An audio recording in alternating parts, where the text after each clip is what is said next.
Good morning, everybody. This is a live extreme weather briefing. Tornado outbreak appears increasingly likely across central Texas, and in fact, the tornado probabilities have been expanded to include multiple large population centers. That includes Dallas, Waco, Austin, almost down to San Antonio, right through Houston, out toward Lufkin, and all the way nearly to Shreveport. Tornado probabilities have also been expanded into southern Oklahoma. There is going to be a baroclinic zone that's going to set up across the Red River. It looks like a sharp warm frontal zone that could set up right along that zone. That's because there's going to be an abundance of isentropic lift precipitation available to those storms. I still think that the greatest threat of a strong tornado or two is going to be into central Texas. The short-range models are definitely indicating the potential for a couple of long-track supercells to develop down near the Waco, Austin area, maybe even further south than that, and those are going to track east, northeast into central Texas. And I believe that the threat of a strong tornado is greater down there because you're really going to need the westerlies, that westerly component to the upper, mid, and upper level winds. You get that a little bit further down the trough. Closer to the Red River, you're going to have more meridional storm motions, which means more due south to north type storm motions, south-southwest to north-northeast.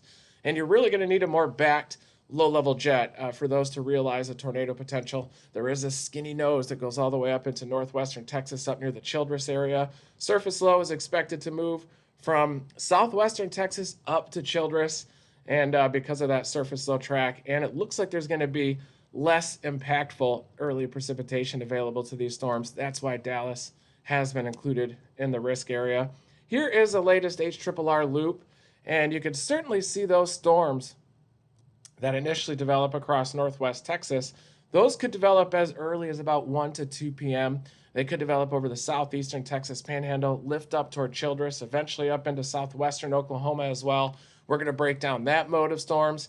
And then look in central Texas. The dry line ignites down along the I-35 corridor. Looks like it's going to be just south of DFW where that happens. But DFW could catch the northern edge of that mode, and it also could catch that arc of supercells along the northern dry line. I think those are going to initiate out near the Weatherford area along Interstate 20. Very difficult storm chasing terrain today as well across central Texas. That is certainly going to be a challenge later on today. There is a mention of a possible upgrade to a moderate risk across central Texas as well. We'll have to keep an eye on that. I do think that it deserves a moderate risk. The only negative factor for this setup today is maybe these storms, the isentropic lift convection is just too messy and overwhelming, but I still think this is going to push off to the northeast. The elevated mixed layer is going to cut into that precipitation. Dry line's going to march east, and it's going to convect. This is at 20Z. Showing you these storms right along the ejecting surface low, lifting up toward Childress. If it were a little bit later in the spring, April and May, these would be the first tornado producers for sure, and they're probably going to be tornado producers anyway. Looking at the dew points, you can see 60 dew points now all the way up into northwestern Texas. I think you're going to see those first tornado warnings pop out. Childress area down a little bit to the southeast as well, right on the nose of the instability. That's at about 3 p.m. Central Daylight Time. But look at these deep dew points down along the dry line. And also look at this little kink in the dry line. There seems to be a bit of a mesolow down into central Texas that helps to pull that moisture in the favorable environment a little bit west. That's going to be down near Waco, to the northeast of Waco and Austin, where that develops. But those deeper dew points, in fact, all the way up to the Dallas-Fort Worth area by 4 p.m. Central Daylight Time, definitely puts DFW in play for a strong tornado threat. Going toward 5 p.m., there's the dry line marching off to the east. Dew points drop into the 20s back behind it. And then you can see that the dry line ignites. Look at these supercell storms right in that area where it appears there's a mesolow that develops. You can see it just an explosion down into central Texas begins right at 4 p.m. Central Daylight Time. And the low-level jet is going to be just a little bit to the east of these storms initially, but there is going to be a western gradient to that low-level jet that extends all the way to those storms. Greater instability as well. And look at that. Just an absolute explosion of supercells. These ones, though, are approaching the Red River, Vernon, Quanah, Wichita Falls area. That mode could also have an isolated tornado or two. Still some very strong wind shear that's available to those storms. You can look at the 0 to 1 kilometer SRH. Non-zero wind shear all the way up along that arc, about 150 to 200 0 to 1 kilometer shear. It's a very narrow instability axis along that surface low because of the abundance of precipitation that develop off to its east, but still an environment that is supportive of tornadoes. And look at the wind shear weighting to the east of these storms that are developing along the dry line in central Texas. They develop in an environment of about 125 to 150 0 to 1 kilometer shear. That's at 5 p.m. And then look at 6 p.m. The wind shear extends up into those storms, increasing low-level jet. They start to move into that low-level jet by about 5 or 6. Look at the 50 knot. You can definitely see the meso low that happens down there, even in 850. That's due to the convective explosion down there, a little bit of latent heat release, some convective feedbacks that are helping to probably cause that meso low a little bit. But look at that 50 knot low-level jet building up ahead of those storms. That's at 23Z. Then at 0Z, even a slight increase in the low-level jet. This is at 7 p.m. Supercell storms marching east. Dangerous supercell storms building all the way down to west of Corpus.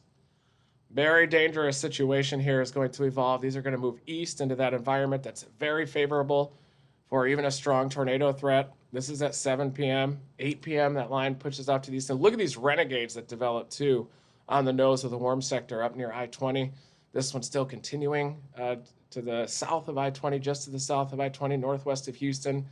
College Station, keep an eye on these storms too. That's at 8 p.m. as those are starting to approach. Then they start to lift up near the I-20 corridor. These two dangerous cells, east central Texas. These are going to be long track storms here. That's at 3Z. Supercell is moving into East Texas along the I-20 corridor. Probably is going to have an upgrade to a moderate risk. It doesn't really matter if it's an enhanced risk or a moderate. This is a dangerous, volatile environment. 50 to 60, 70 knot low-level jet out ahead of these storms. Reminds me of a lot of those big-time East Texas events that we had, what was that, 2015, 16 in the Texas Piney Woods. So I do think that a tornado outbreak is very likely across central and eastern Texas, spreading into central and southern Mississippi on Tuesday. A moderate risk also in place. Very high parameter space across eastern Louisiana into Mississippi, but we're focusing on Texas right now.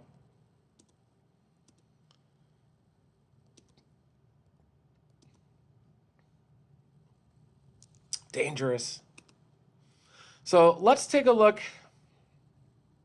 quickly at the new Hodograph product here on Pivotal Weather. You can go to severe weather. We've got the Hodographs overlaid with surface-based CAPE. And where these storms are moving into, look at these large looped Hodographs. They favor more of an east-northeasterly storm motion as well down in that area. This is an awesome product. Grid point by grid point Hodographs. And it looks like the Hodographs are a little bit more skinny to the west of the instability axis. And let me go back to 0Z really quick and show you this beautiful Hodograph plot. Let me zoom in a little bit so that you can see them. The pink is the low-level wind shear. That's your low-level shear vector. Okay. And the shaded is the surface-based CAPE. And look at this abundance of CAPE by 0Z up in the DFW area as well. Major surface-based instability and very favorable Hodographs even for tornado potential up near DFW by 0Z. These Hodographs on the eastern edge of the instability axis are most supportive of a strong tornado threat. So initially, these storms are going to develop on the dry line, and you still have looped Hodographs that are supportive of tornadoes right out of the gate. They'll probably be dropping baseballs down there as well. And then as they march east through that instability axis, they start to move into the greater wind shear located over the eastern half of the instability axis. That's where the greatest wind shear is located. You can probably see it on the EHIs out here as well. That's why you have such a large, expansive warm sector. But boy, look at this up near the Dallas area. You definitely can see a very favorable parameter space up around Dallas for tornadoes. That's at 0Z, quite a favorable Hodograph. Your critical angles are a little bit more shallow up near Dallas, but 71 over 68 thermos. Let me show you the Hodograph just to the left of my head.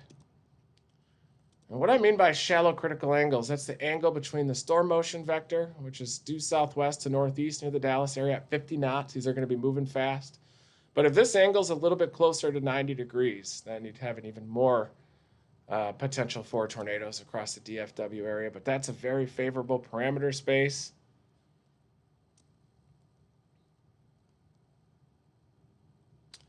We could look at the updraft helicity as well.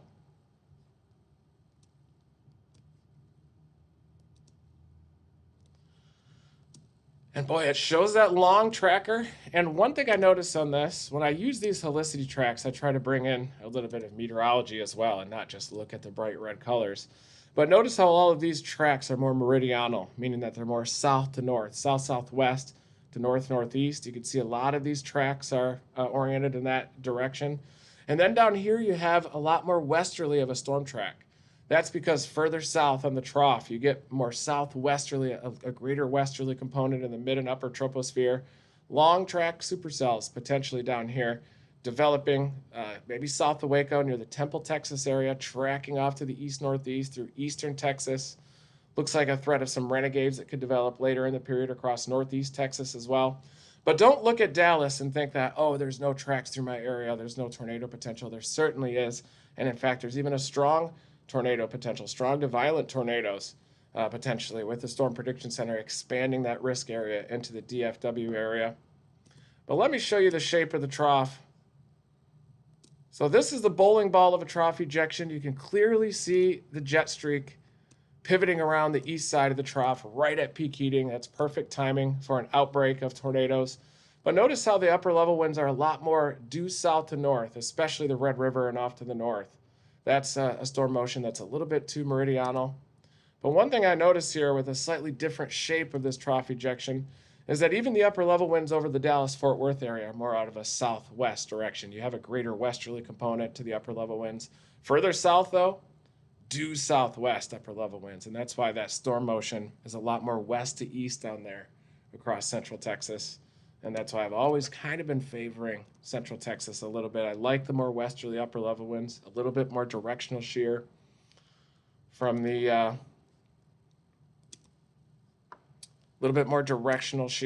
from 850 up to the mid levels of the atmosphere.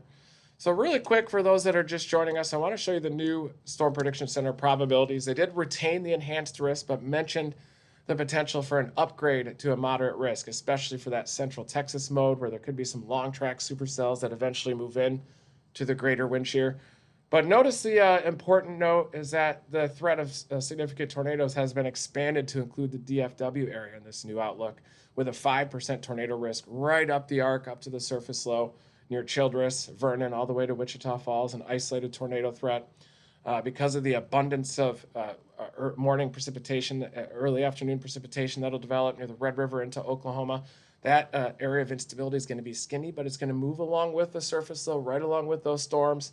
So I do think that even along the Red River to the northeast, I do think that there's an isolated tornado threat and a hail threat with that arc, that arm that lifts up into southwestern Oklahoma. Notice that the 5% tornado threat expands into far southern Oklahoma with that 2% almost up to the South Oklahoma City metro, and tornado probabilities extend through the Arklatex. And there's also the moderate risk on day 2. Don't forget, that's going to be Mississippi. Very immense parameter space on that day as well. So looking at the HRRR radar loop, run to run to run consistency, blossoming that big-time supercell storm in central Texas, and then having a long tracker that goes eventually all the way up to the Shreveport area, and then will blast all the way east into central and southern Mississippi. Right now, the models actually look a little bit messy in southern Mississippi, but the parameter space is so high that there's likely going to be strong tornadoes in that environment as well. Let's take a look at the surface map. Well, first, let's take a deeper dive really quick at additional convective allowing models. I also want to look at some of the short-range ensembles as well, but first, let's show you the significant tornado parameter. Combination of low-level shear, surface-based instability, but you could see a very large warm sector. A lot of these little blow-ups that you see there, those are enhanced by convection. So At 22Z, you can see the storms developing down here, ramping up the inflow into those new supercells, helping to expand that parameter space. That's due to storm impacts. But notice this significant tornado parameter all the way up to the DFW area. Huge population centers are going to be in a volatile environment, a potentially dangerous environment, and that's going to include DFW. This is at 22Z. And a lot of it's the instability, this dry slot coming in the mid-levels of the atmosphere, 3,000 Cape. That's a lot of times what happens during these year 2 La Nina events, cold PDOs. You get kind of the perfect clash of dry air and moisture at the low levels. That's why 2011 was so big. You're pulling in a lot of dry air off the Mexican plateau in the southwestern U.S., this massive dry slot here. That's an elevated mix layer. That's where the dew point gets further separated from the red line that is temperature, steepens the lapse rate, so you have very thick Cape as well, all the way up to the equilibrium level. So you've basically got April and May thermodynamics available to this storm, especially down in Texas, south of the Red River. But that favorable environment does nose up into the Red River, into southern Oklahoma, especially near 6 p.m. Very favorable environment near the Dallas area as well for strong, potentially violent tornadoes. So you're going to have to decide, do you play DFW or the long trackers that develop down into central Texas? It looks to me like these are going to have tornado potential moving into DFW as well. And even though the models do show those more robust storms down into central Texas, you got to wonder if these are going to be some of those HP grinders down there. And definitely this arc moving into southwestern Oklahoma at 23Z, 6 p.m. And eventually this arc starts to knock on the door of the Oklahoma City Metro. Arc moving through with tornado potential, moving through Dallas-Fort Worth at 7 p.m.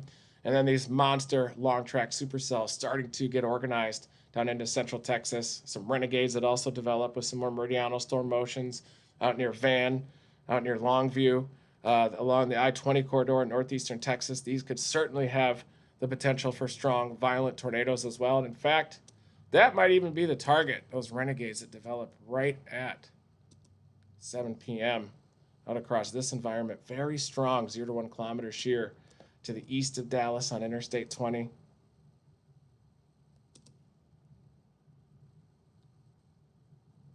And the thermodynamics aren't as favorable in northeast Texas, but the photographs are definitely more robust. Critical angles closer to 50 degrees. Very favorable photographs for strong tornado potential. Large looping photographs across northeastern Texas as well. So a very complicated, multifaceted outbreak. You can see these massive SRH values with PDS tornado soundings down to the south as well. More loaded gun type soundings with that capping inversion, PDS tornado sounding down to the south. And the reason I say that these are more loaded gun soundings, because look at that little capping inversion right there.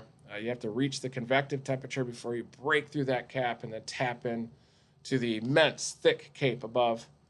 Elevated mix layers coming in the mid-levels of the atmosphere.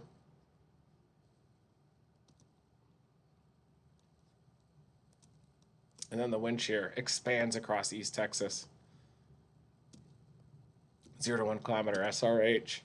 Let's look at the 3 kilometer NAM as well. Just strong agreement amongst all the models on this nasty environment. Look at these gravity waves with the low-level jet. There's a slight stable layer that develops as you get closer to sunset, and that low-level jet just ripping over top that stable layer creates those waves, just like waves over top of an ocean.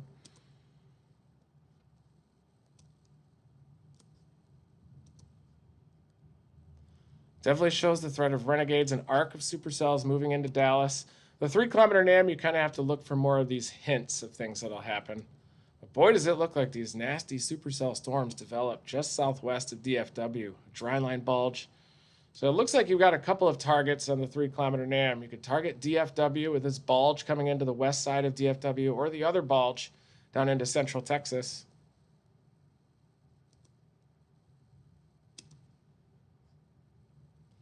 Boy, it does look like Dallas is a lot closer to the wind shear further north, according to the 3 kilometer NAM.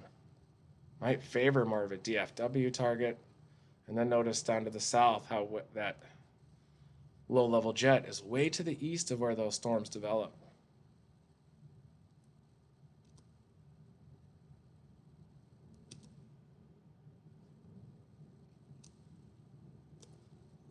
3 kilometer NAM is definitely arguing the DFW area.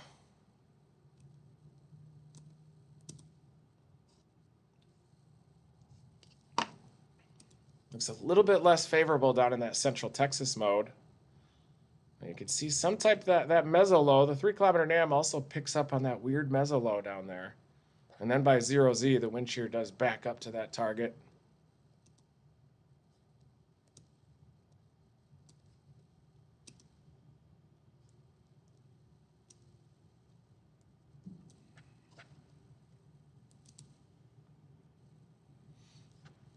Oh boy, the 3 kilometer NAM is arguing to stay in the Dallas area, isn't it?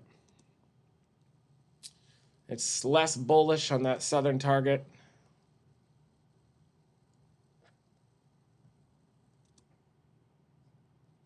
Moves the surface low up into southern Oklahoma. But you can see these backed winds down around that meso low, down into the central Texas area.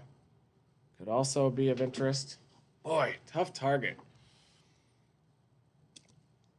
Well, those dew points make it all the way up to the surface low by 1Z. Dry line punch right into DFW. It is going to be difficult to play the Texas Hill Country a little bit further south. And I think that storms will initiate off of this bulge. And likely that the long track supercells will track along this environment, central Texas, deeper dew points.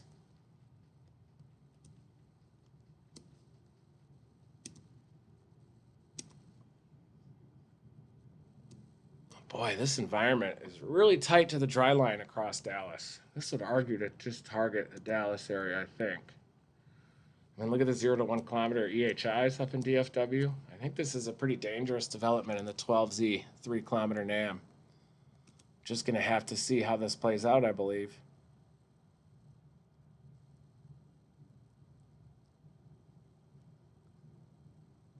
But thank you, everybody, for joining me. Strong tornado threat includes DFW down to Waco, down to Austin, down to Houston. 3 kilometer NAM is trending a lot more favorable near the DFW area. You're looking at the 0 to 1 kilometer EHIs nosing up into DFW. Significant tornado parameter maximized across DFW at 23Z.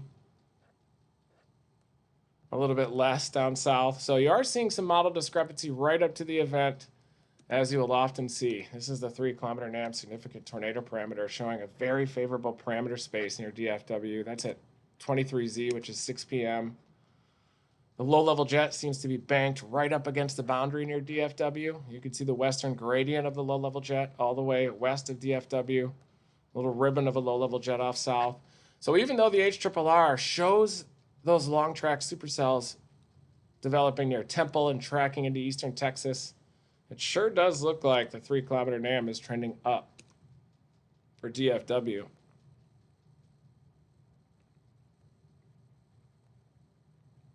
For tornado potential.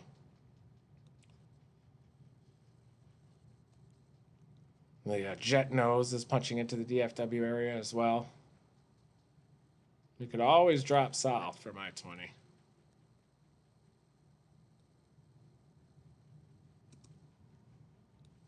.700 flow is stronger further north.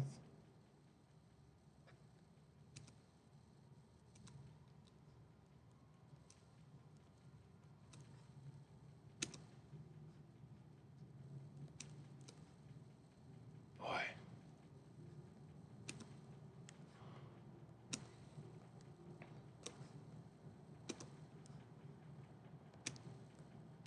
Difficult with these model discrepancies in the short fuse models on what exactly to target. Whether I hang here in Dallas, I think maybe splitting a middle ground, getting just on the south side of Dallas might be the ideal configuration, and then wait and analyze the environment space as it evolves. I do believe that that is going to be the right course of action. So thank you, everybody, for tuning in to this morning emergency weather briefing. Tornado outbreak, multiple days about to play out. Tomorrow, that parameter space increases across eastern Louisiana, central and southern Mississippi. Definitely a threat of strong, violent tornadoes tomorrow as well. Today, though, we're focused on Texas, one day at a time. Thank you, everybody, for tuning in to this live emergency briefing. Never